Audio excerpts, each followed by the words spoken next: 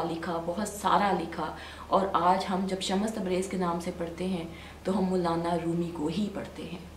Thank you.